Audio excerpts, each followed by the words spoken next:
Welcome back to A to Z here on Locked On Sports Atlanta, free on YouTube and wherever you get your podcast. Search Locked On Sports Atlanta. Again, on Twitter at Locked On ATL. I'm at Mark Zinno, Markzinno. Wanted to get back to the Braves and some analysis of their trade deadline coming up, which is very favorable, or at least analysis of the organization and Alex Anthopoulos, which is very favorable. So we'll get to that coming up here in a little bit. But the NFL has decided on their independent arbiter for the Deshaun Watson case. Roger Goodell has picked former New Jersey Attorney General Peter Harvey to hear the suspension. Now, you don't know who Peter Harvey is, and I didn't until I read it. He served as Goodell's designee in other arbitrations in 2017. He was one of the four members of an expert panel who reviewed the league's domestic violence investigation into Ezekiel Elliott. He was suspended 6 games. Remember, Elliott was the one who pulled down the top of the woman, exposing her bare chest. They say that there is no timeline for the appeal, but it's to be done on an expedited basis. But Harvey also has deep expertise in criminal law, including domestic violence and sexual assault, and has advised the NFL and other professional leagues on the development of implementation of workplace policies, including the NFL's personal conduct policy. So this guy is somebody who's obviously worked very closely with Goodell and somebody who clearly, absolutely will have an impact on the Deshaun Watson ruling. But how quickly this comes, I think, is going to be interesting, just simply because there's no timetable for it. And I assume they'll get this done before the regular season.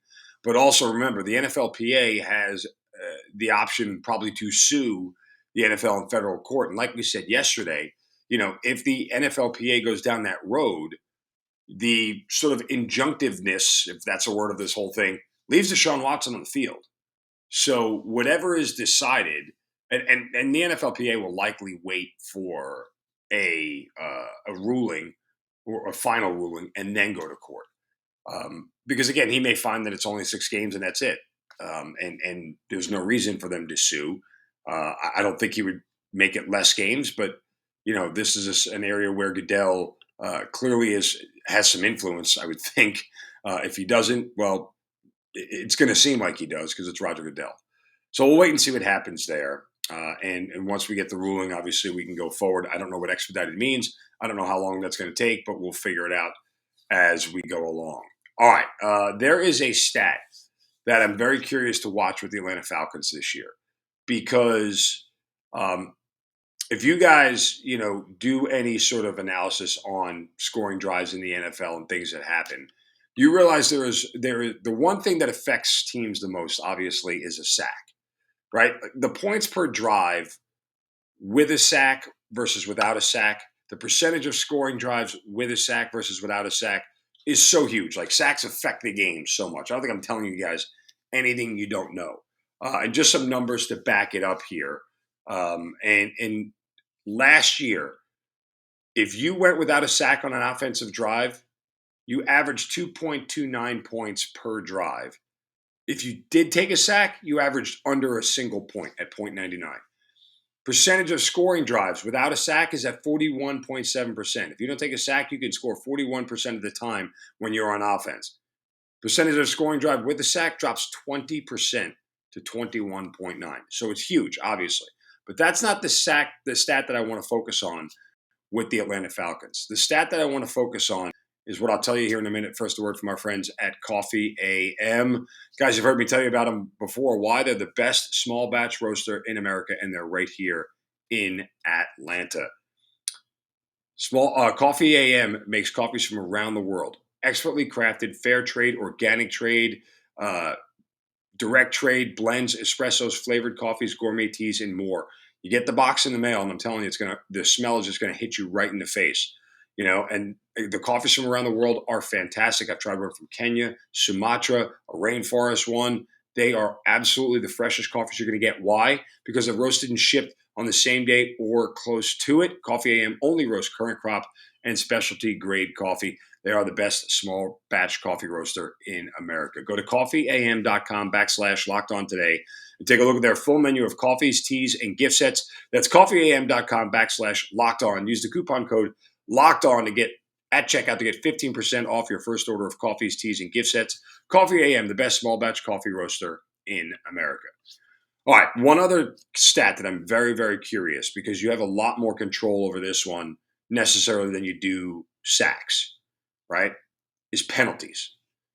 The two biggest penalties taken on the offensive side of the ball obviously are holding and false starts. This is a number here that was staggering to me more than anything.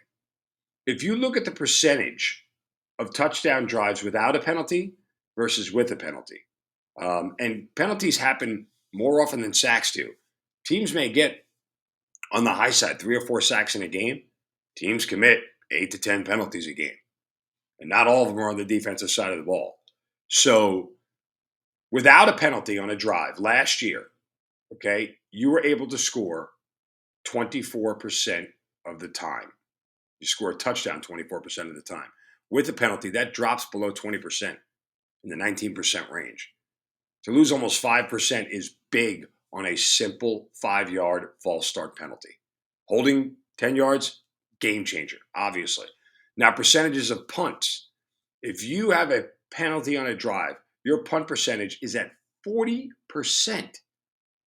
That's almost half the drives that you take. If you take a penalty, you're that likely to punt. Without, it drops down to 33%. I mean, these are stats that the Falcons can absolutely control.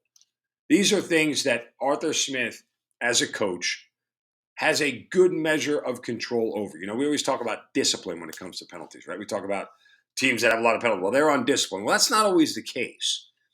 If you talk about offensive penalties and false start penalties, that's a discipline issue. That's to get your head out of your fourth point of contact to pay attention to what's going on and know the situation. And even to a certain extent, holding penalties are controllable, right? They work on it in camp nonstop. If you go out to Falcons practice, they work on holding and position for hands and everything else. You know, and look, there are actually a ton of holding calls that are missed. We see this in every NFL game we watch. They go to a replay, see some guy's jersey getting ripped across his body, and no flag is thrown. So guys get away with holding as much as they get called for it. I think it's a pretty fair statement. But the point simply being here is that Arthur Smith, as a coach, has to create an environment of discipline and has to create an environment of you're not going to play if you're going to hold or you're going to jump off sides, period. Because that, to me, with a team that has less talent, with a team that has a lesser quarterback, with a team that doesn't really have any semblance of a consistent running game yet, the idea that a penalty could affect you that much for a punt versus a touchdown is staggering. And it's absolutely going to change the outcome of their season. Now, this is an offensive line that's completely unproven, and last year was bad.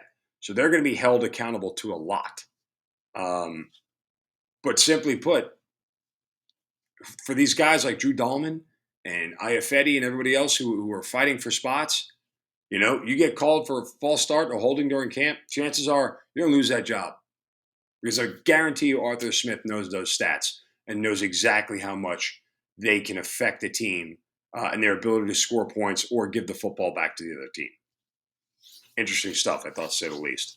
All right, coming up next, there are people out there who actually believe Alex Anthopoulos did a great job at the trade deadline. I'll tell you who that is next, right here on A to Z on Locked On Sports Atlanta, free on YouTube, and wherever you get your podcast, search Locked On Sports Atlanta. I'll be right back.